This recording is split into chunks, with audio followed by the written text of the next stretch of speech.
Everyone. My name is Anthony Domathoti, President, Hudson Gateways Association of Realtors.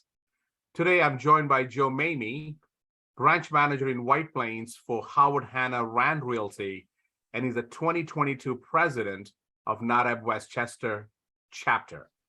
Welcome, Joe. Thank you for taking the time to share. Thank you, Anthony. I appreciate the opportunity to sit here and chat with you and talk about Hispanic Heritage Month. Great, wonderful. The title for today's topic is Expanding Access to Homeownership for Hispanic and Latino Communities. But before we get into the topic, Joe, once again, thank you for being here. Tell us about yourself, your real estate journey, and how you got involved as a leader of the Westchester chapter. All good questions, Anthony. And again, I appreciate you giving us the opportunity, this platform today to kind of share some thoughts on behalf of the NAHREP organization for Westchester and the real estate Latino community overall. So I've been in the business now since 1992, which I'm coming up somewhere around 30 years this November. As an agent, as a broker owner, as a managing broker for small and large real estate companies. The past couple of years, I kind of noticed some of the work that the NAHREP organization was doing here locally, the Westchester organization. And just to be clear, NAHREP stands for the National Association of Hispanic Real Estate Professionals. That organization is made up of about 40,000 Latino realtors and title individuals and attorneys, anyone that supports the Hispanic real estate community and Hispanic homeownership. And we have over 100 chapters throughout the country. So it's a great organization. It's about 30 years old, somewhere in that ballpark. And they've done a bunch of great work. So that hit my radar a few years ago. And having myself a background in education, having a degree, a master's degree in higher education, that's always something that I've been drawn to.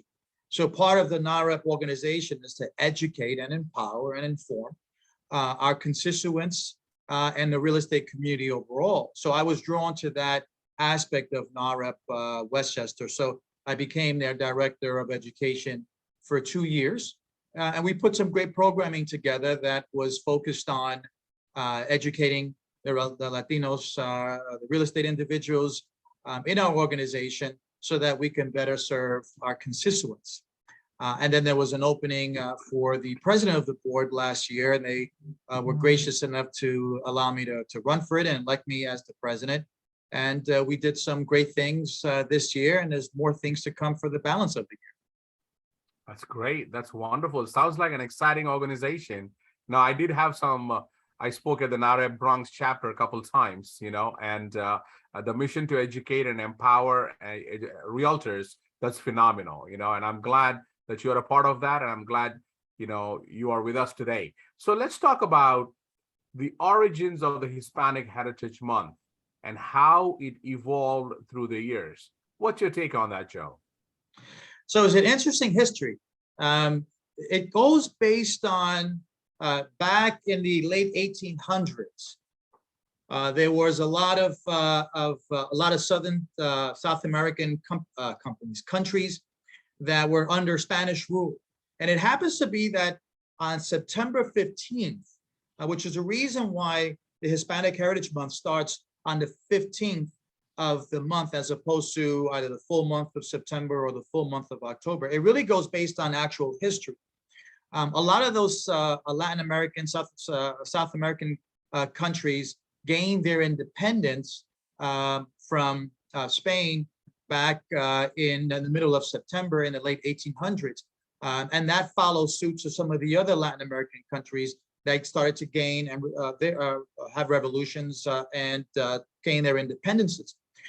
So back in the 1960s, 1966, 1968, President Johnson at one point labeled Hispanic Heritage Week to celebrate the independence of the Latin American communities, and as well as the contributions that Latinos and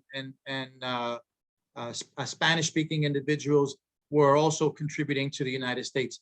Then Ronald Reagan in 1988, I believe, went ahead and decided through Congress that it would extend that week into a full month. So we are here at this stage now, celebrating an entire month of Hispanic heritage in all fields, right? In music and education and entertainment and politics and science and medicine and all those exciting fields that we've contributed to in the past several decades.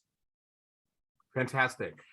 Joe, quick question. What's the size of the Westchester chapter of NAHREP? How many members are there? Right now, we have about 125 paying members, but at any given point, our turnout could be 200 to 300 individuals, whether they're educational programs or social networking programs. The Hispanic community and the community that supports Hispanic homeownership turns out. One of the things we want to make absolutely clear, Anthony, is it's an organization that's made up of Hispanic realtors and attorneys, but it's not just for Hispanic and Latinos. It's really for anyone that supports Hispanic homeownership throughout the industry. Right. Wonderful.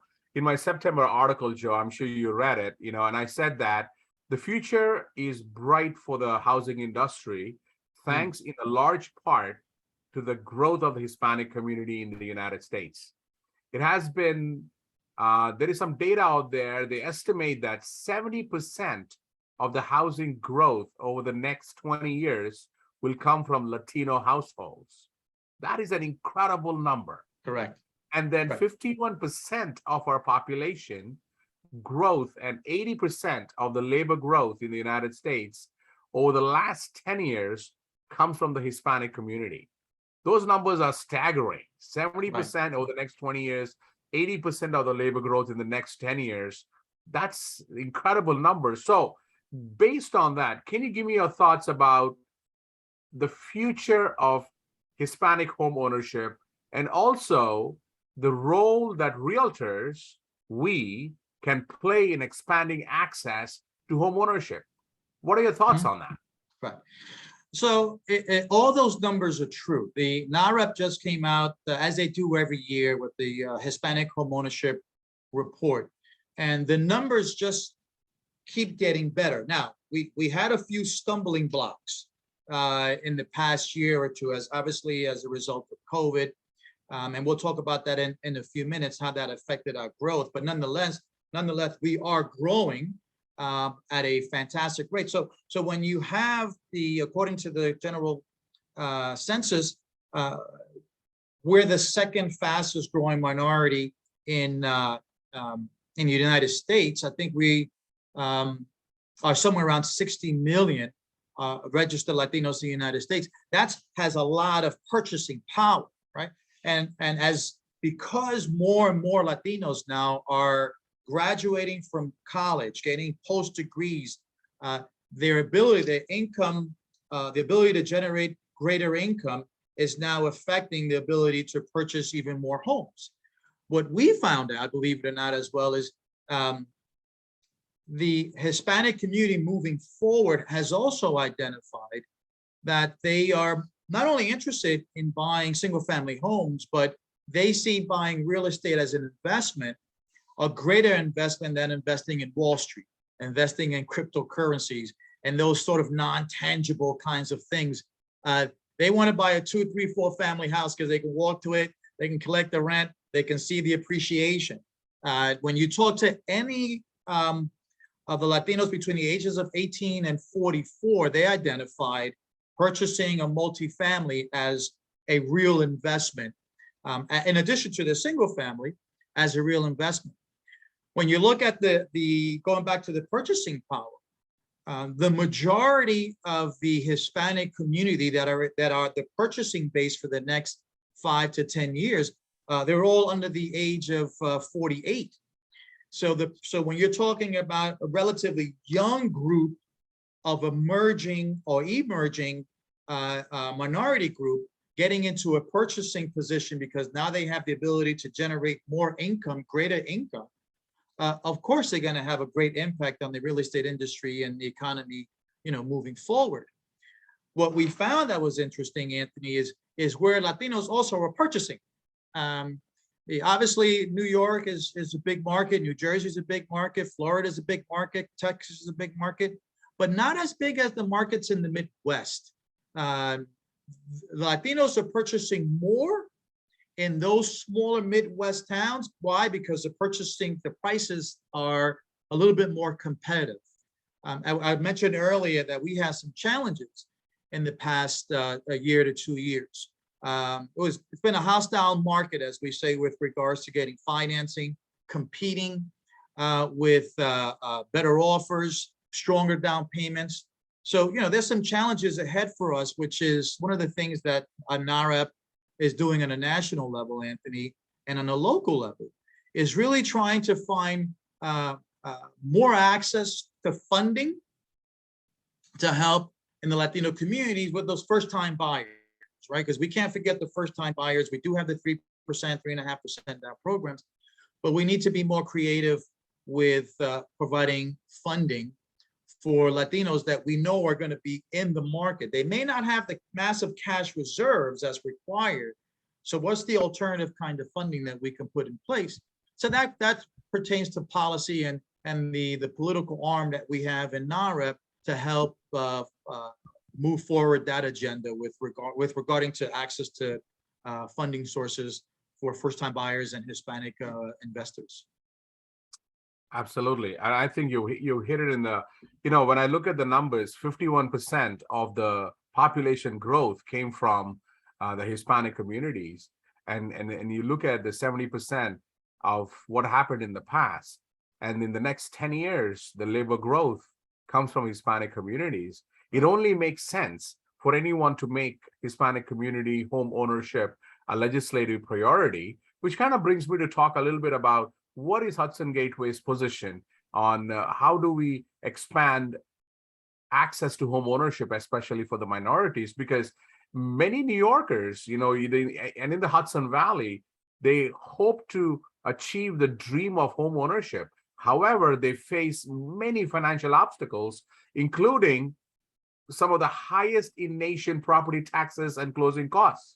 Right. And we at Hudson Gateway strongly support legislation to help Hudson Valley and New Yorkers to overcome these barriers to home ownership, especially for the first-time home buyers. So we are pushing forward a first-time home buyer savings account to assist and to cooperate and to collaborate with those who are buying a home within the state. And not only that, creating a middle and low-income home ownership incentive programs to make home buying more accessible for all New Yorkers.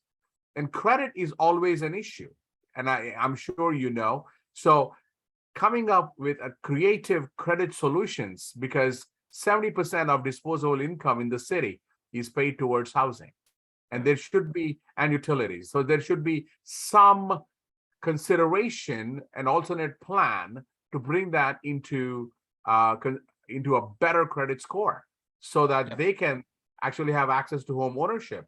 So this is really, really amazing that we're talking about this. But let me talk about. Well, Anthony, let me kind of share with you just a couple of thoughts on that, because that's really important. We found, although there was a lot of growth, and Latinos were buying in various parts throughout the country, and there was a lot of growth in New York. New York, Latinos in the New York state, in the state of New York, lagged behind all the other states in terms of the growth of Hispanic homeownership the past year. In fact, we were number one in the slowest growth rate of any state when it comes to Latino purchases. Reason being, going back to what you just mentioned, credit scores and down payments. Recently, we had a program back in March here in Westchester County, and we were talking about financial literacy.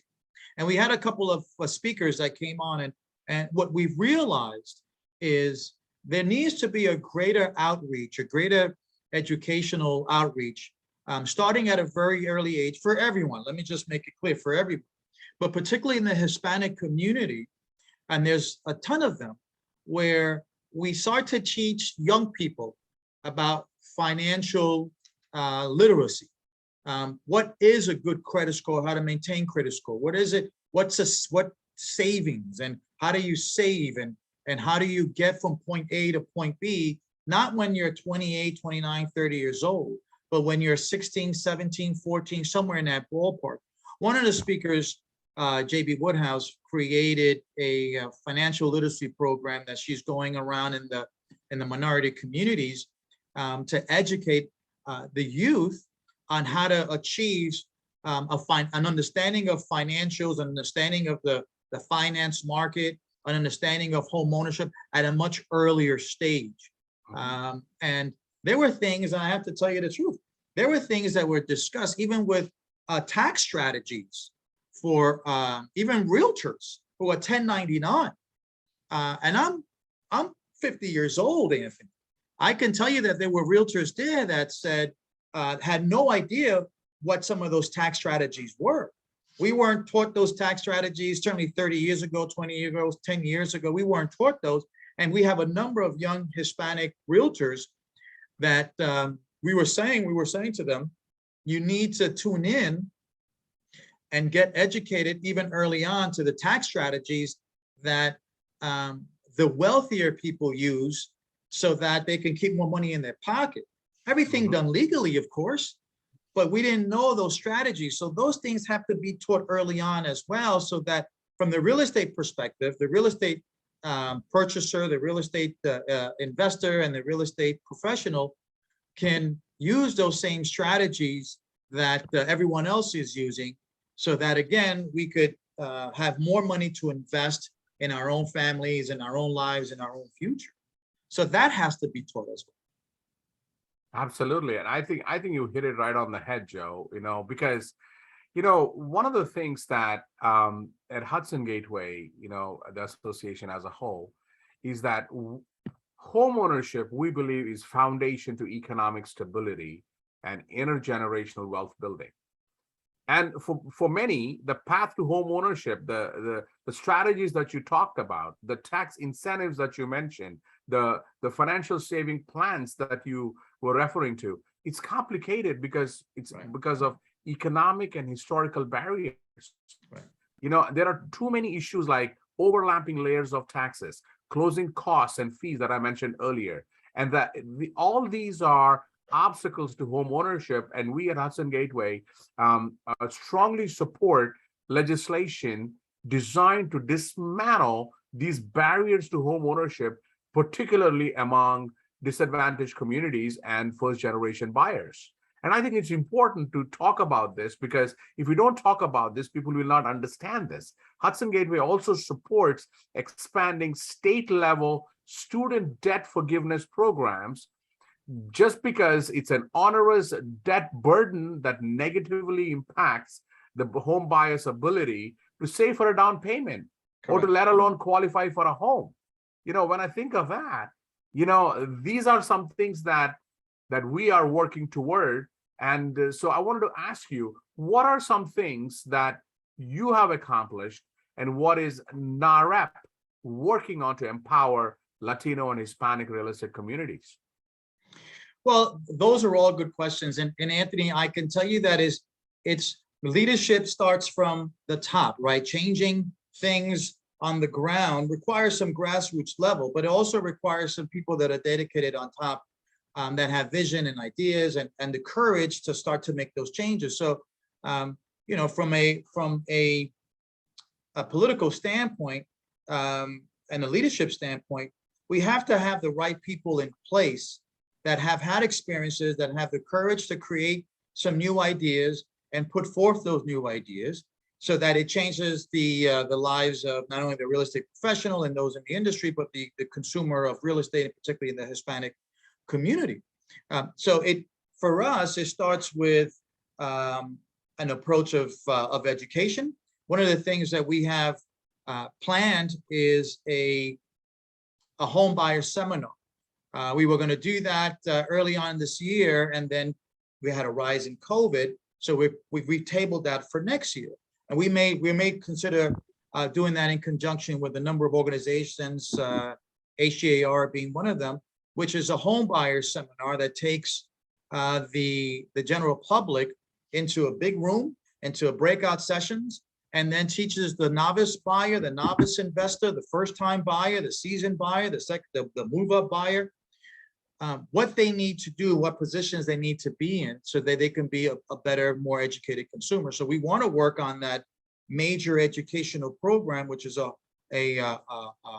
home buying seminar, and then get the lenders there and the home improvement contractors there. We want to work on that as well, but we also want to do the smaller things too. Go to the churches and go to the community centers and go to the high schools and the elementary schools and bring forth again some type of financial literacy, some type of educational program that teaches young individuals about making smart decisions early on with their finances and their career goals.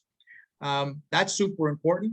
And then obviously on the national level, on the political national level, not one way or another, just keeping your eye on the individuals that are in the position of power to bring forth policy changes that are meaningful to the overall community. That's something that we have through the NAHREP Political Action Committee.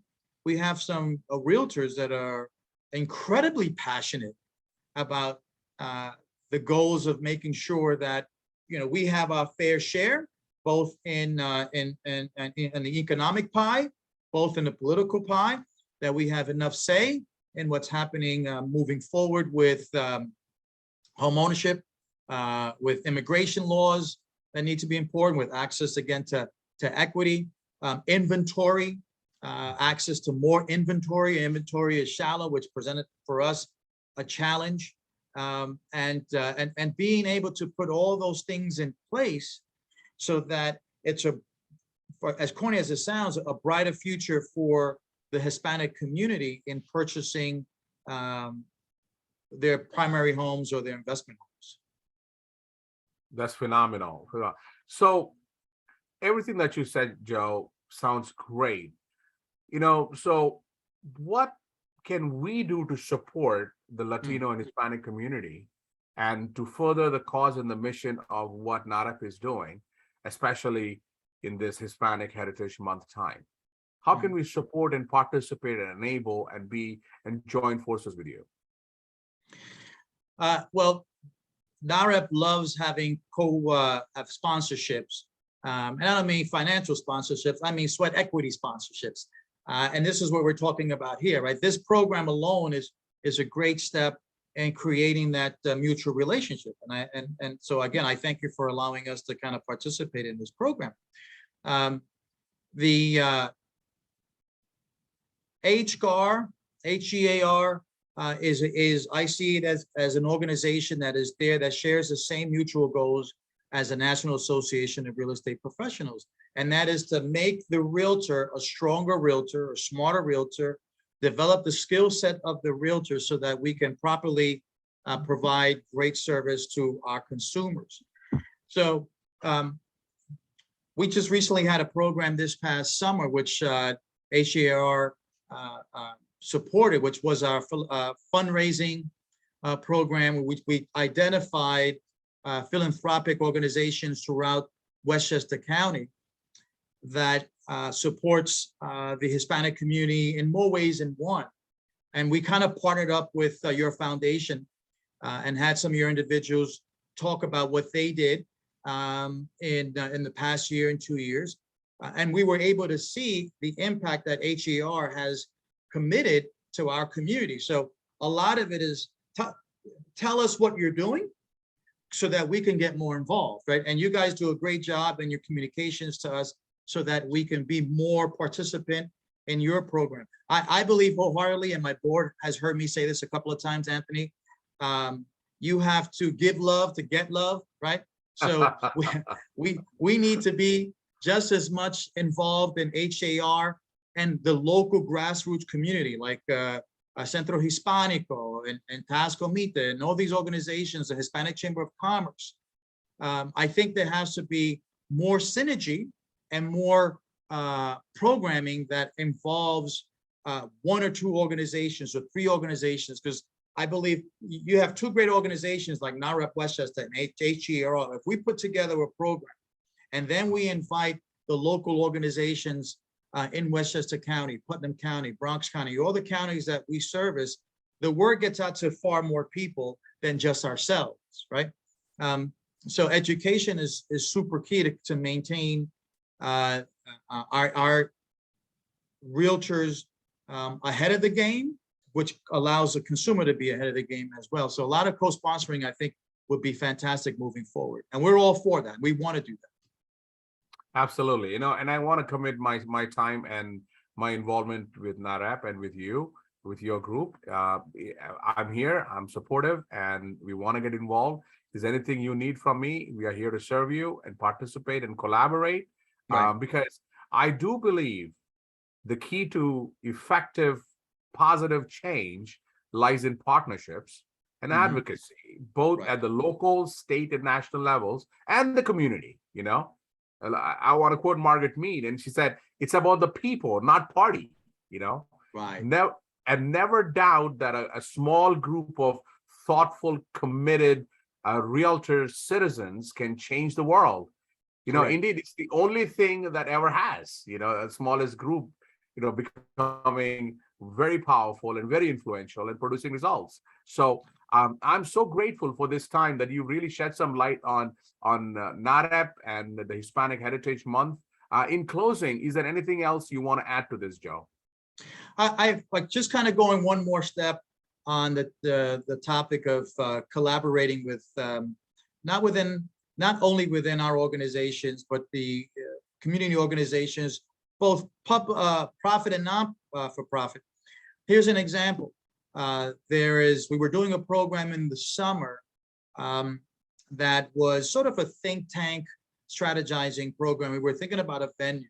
And just because we were connecting with one of our sponsors for NAHREP, this particular fellow is a professor of law at the Pace University, the White Plains campus. That allowed us to not only bring our message to the community, but now he mentioned, hey, you can have this program on our campus, and I teach wealth building, I teach business practice building, I teach business. I would invite those students and those individuals to your program because that's what you're talking about on this level. Take it one step further. We were going to have the president of Pace University Law School and one of the co-chairs of the New York State Association of Lawyers join us. That would have opened up a number of other doors that we never would have had open, and those connections to talk to more people and connect with more individuals, just because we had a small collaborative meeting with this individual who's a law professor, John Latera.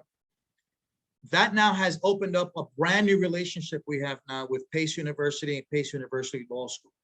Now we can start to bring that message to those individuals because they want to hear our message. It was incredible. We've been working with in Yonkers with one of the Yonkers representatives, Corazon Pineda, and Corazon Pineda has opened up to us areas that we could, as Latino business folks, reach out and participate in what's going on in the revitalization of that whole waterfront section of Yonkers, and how we can participate and educate folks to what's going on over there. She sits on our advisory board. We invited her to join, and she gladly went ahead and joined our board. And that opened up an entire avenue for us of people to talk to and network with and give education and receive education just on what's happening in Yonkers. So it's a matter of connecting with and cooperating with people of position of power, because you have no idea where they take you to. So our year next year is going to be super exciting just because of the connections we made this year. Fantastic. That is, you kind of made it all, you laid it out there. Positive change lies in partnerships and advocacy at the local, national, and state levels. But this has been fantastic. Joe, it's an exciting time when I learned something new. You shed the light, you bring such energy, positive energy to to the entire dialogue, and it's been wonderful having you. And I want to thank you for your time today, and I appreciate you being here, and I hope we can do this once again. And to all of our listeners, so long until next time. Thank you very much. Thank you, Anthony.